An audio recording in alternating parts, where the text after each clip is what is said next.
Thank you so much to everyone who's tuned in on this Friday night to the Doc Watkins Show, especially to those of you who have ordered from our kitchen and bar. We are open now 5 nights a week, Tuesday through Saturday. We have some wonderful food offerings and some drinks as well. So here is to many more years of Jazz Texas music, food, drinks, and fellowship. Cheers, everybody. We'd like to start out with an original tune from our Songs of 2019 record, which was released on New Year's Eve last year. This is entitled The Slow Burn, and it's going to feature Jason Galbraith on the tenor sax. Here goes.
That's a tune called The Slow Burn. Jason Galbraith on the tenor saxophone. Thank you very much, y'all. We'd like to give a big shout out to our production team. That's Caitlin Hill over there on the audio. And on the video production, Mr. Chris Science. With Wizard Broadcasting. Also, we want to give a big shout out to KRTU 91.7 FM, our media sponsor, one of the greatest jazz stations on the planet. Guys, we're honored to be your partner during these times. Make sure and tune in to 91.7 KRTU on your way to work in the morning, on your way home from work in the evening. Also, we want to let you all know that we have a new live gig. Believe it or not, in 2020, we actually have a gig. Coming up on October 10th, we're going to be playing a little joint called the AT&T Center. You may be familiar with it through the San Antonio Spurs or through going to see the Elton John concert. Well, Doc Watkins is going to be taking over the AT&T Center on October 10th. We don't have the keys to get inside the building, so we're going to have to play outdoors, but that's just okay because it'll be socially distanced, which will be perfect for everyone. And tickets are on sale at attcenter.com. We hope to see you there. We're going to celebrate and have a wonderful time and play all the hits of all the 70s, 80s, and 90s, and the 2000s of the Doc Watkins Quartet. All of our Grammy Award-winning hits will be played on that night, so don't miss it. It's going to be a great time. And we'd like to play a little blues for you now. Jason Galbraith is going to lead us in this next tune. Here's a little blues in the key of F.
That's Bag's Groove by Milt Jackson, featuring Jason Galbraith on the tenor sax, Mike Porter on the bass, Brandon Guerra on the drums, or was it Mike Porter on the bass and Brandon Guerra on the drums? I never know which.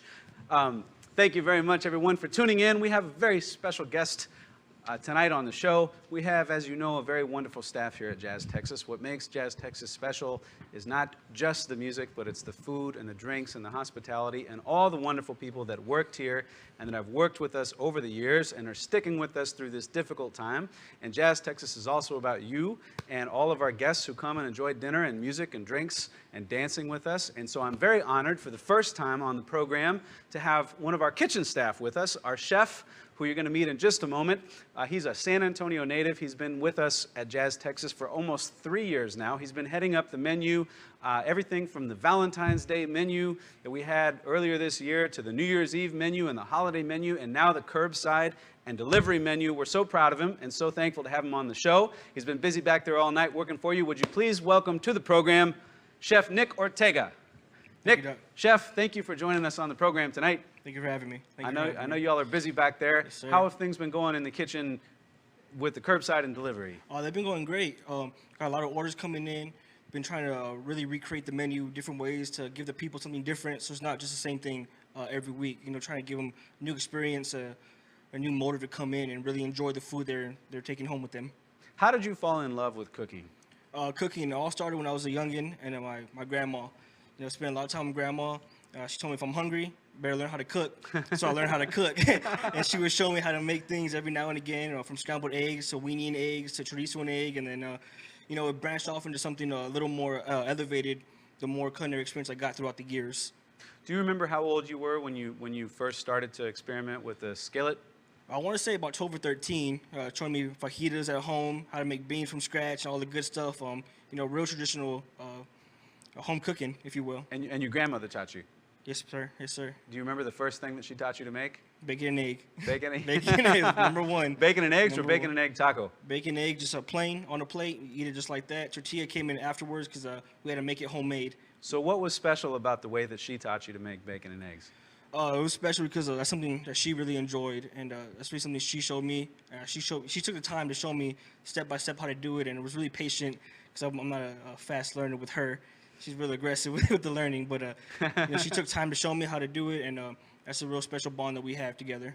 So there's nothing more perfect in the kitchen and simple and beautiful than bacon and eggs, because you can eat that at any time of the day.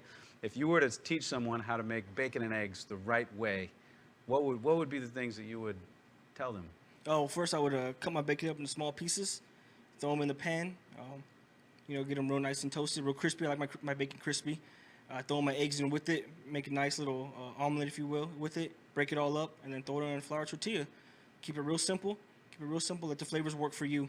Yeah, yeah. So when you're adding, I found that when I'm adding, you know, like if I add butter to the eggs when I'm making them, if I have the pan too hot, the butter burns, and then you ruin the whole dish and everything. So do you like to cook with butter? And if so, how do you keep the butter from burning? I keep my heat real low, let the eggs take their time cooking, and I pull them off whenever the eggs are ready. But, you know, you gotta let the food talk to you and show you how the food will tell you when it's done. Yeah, man, one of the things that I've really loved about watching these cats back in the kitchen is that for musicians, there's so many things that we take for granted in music that seem simple to us, but maybe not to the average listener.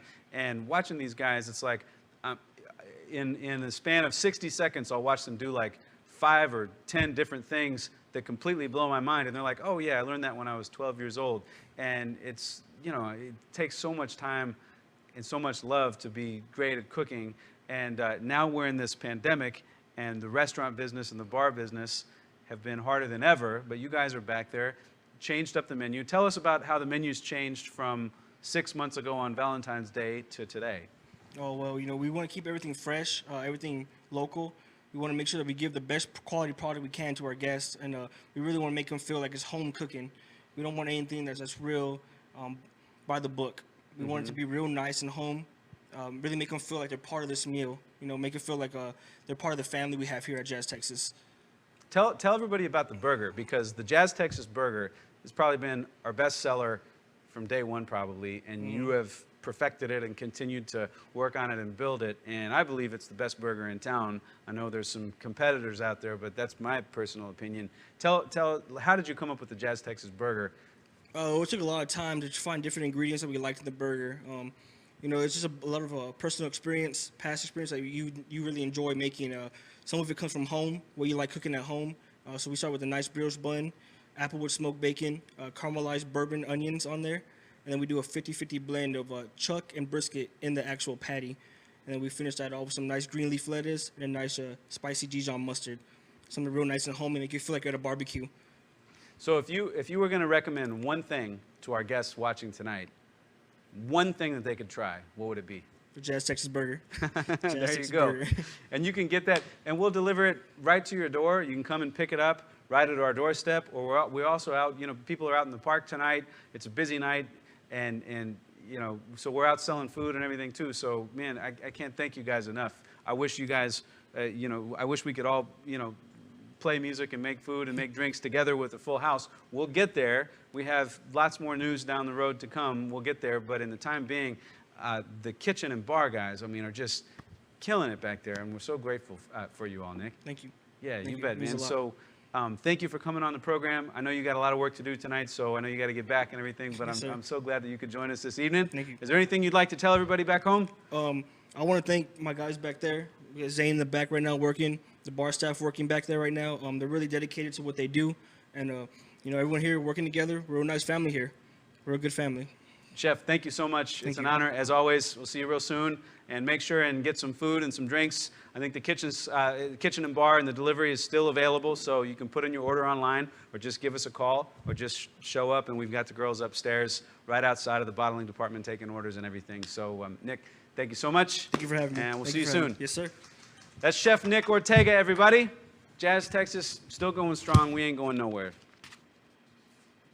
All right, we're going to bring Jason Galbraith back up to the stage. And this is a tune that we'd like to do for you that you've heard many times before if you've tuned into the Doc Watkins Show, because it's the tune that starts out the program before the little introduction and the little countdown with Jeff Davis happens. But we want to play this one for you live. This is an original tune from Songs of 2019 entitled Home.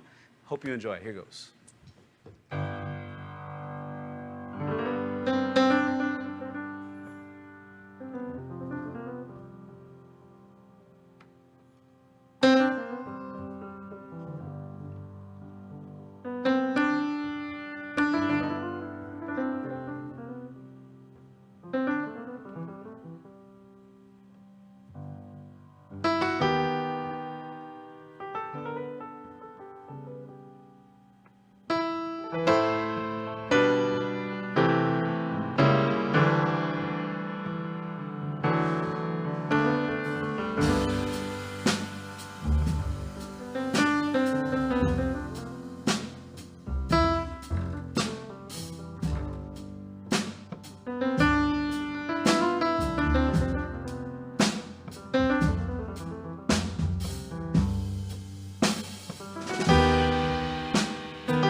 Jason Galbraith on the tenor saxophone. Thank you very much, y'all. That's an original tune entitled Home, which is also the theme song for the Doc Watkins Show that plays every single night right before the show airs. I can't tell you how many times we've gotten flagged by YouTube and Facebook for stealing music from other people, and then we have to write Facebook and YouTube and says, no, suckers, you knuckleheads, that's our song. We wrote it. You don't own it. We do. And guess what? We win every time. So there, Mr. Mark Zuckerberg. All right.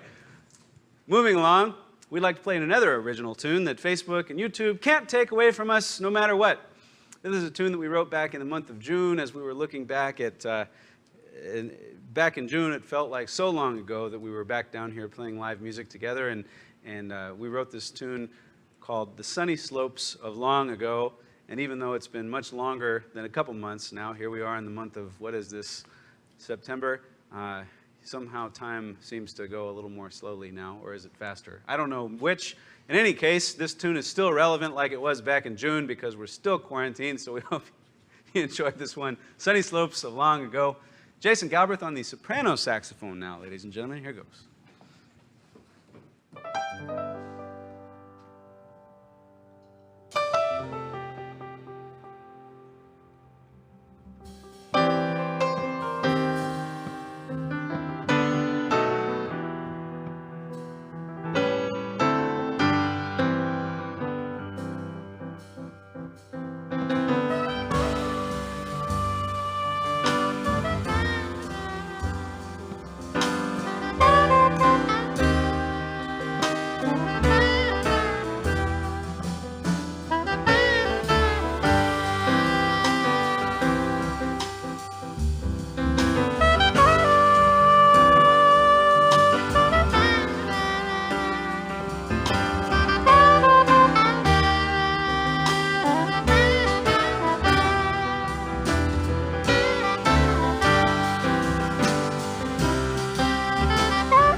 That's the sunny slopes of long ago. Thank you very much, ladies and gentlemen. Well, it's that time of year again. We're all cooped up in our homes during this darn pandemic of 2020. Many of us are turning to board games and other fun activities to keep ourselves occupied. So we decided here at JazzTexas to come up with our own unique board game, which you can play along with right from the comfort of your own boudoir. So without further ado, ladies and gentlemen, let's play the board game.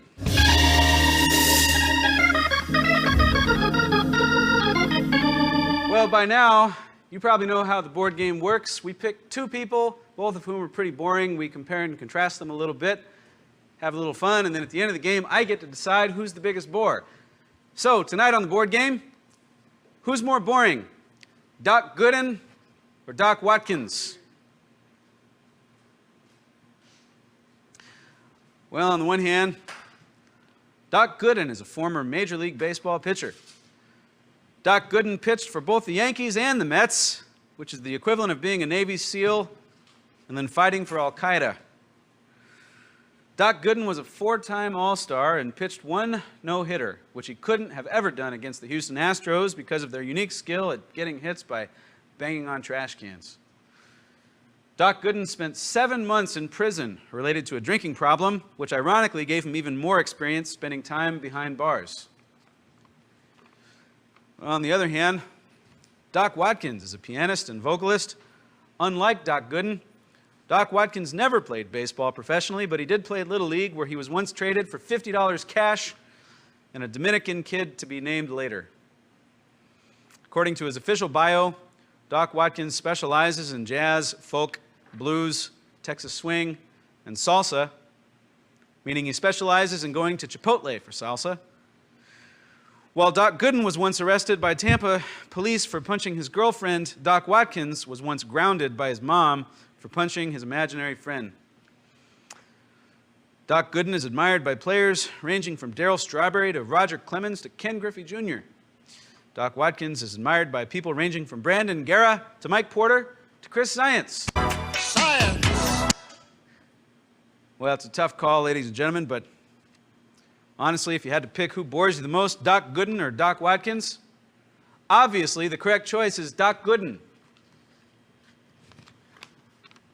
I'm sorry. My apologies. The correct answer is Doc Watkins.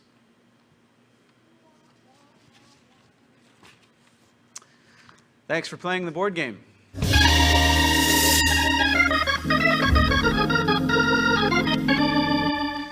Well, moving along in the program, we'd like to play one more original tune for you. This one is also going to feature Jason Galbraith on the tenor saxophone. This is a tune also from Songs of 2019, entitled Things Better Left Unsaid.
Thank you very much, ladies and gentlemen. That's a tune called Things Better Left Unsaid. We're going to leave you with one final tune before we say goodnight. We want to make sure and invite you to tune in tomorrow night at 8 p.m. Texas time for special guest Jim Waller on the tenor saxophone. He's also got a brand new album out. We're going to be talking about that. So we'll be back here, same time, same channel, live streaming from JazzTexas Saturday night at 8 o'clock. We're going to close out with a tune by the Funky Meters from the late 60s called Sissy Strut.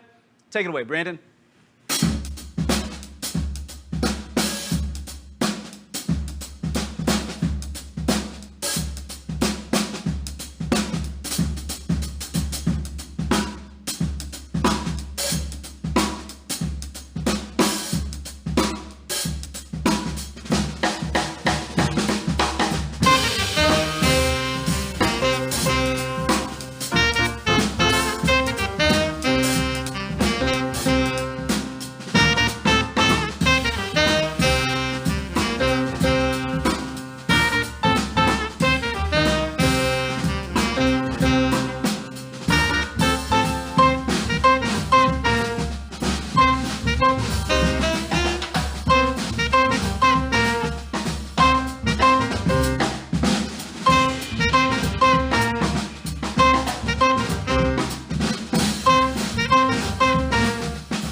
That's Sissy Strett by the Funky Meters, Jason Galbraith on the saxophone, Brandon Guerra on the drums, Mike Porter on the bass, Caitlin Hill on the audio, Chris Zients on the Wizard Broadcasting. Make sure and tune in tomorrow night, 8 p.m. Texas time for special guest Jim Waller.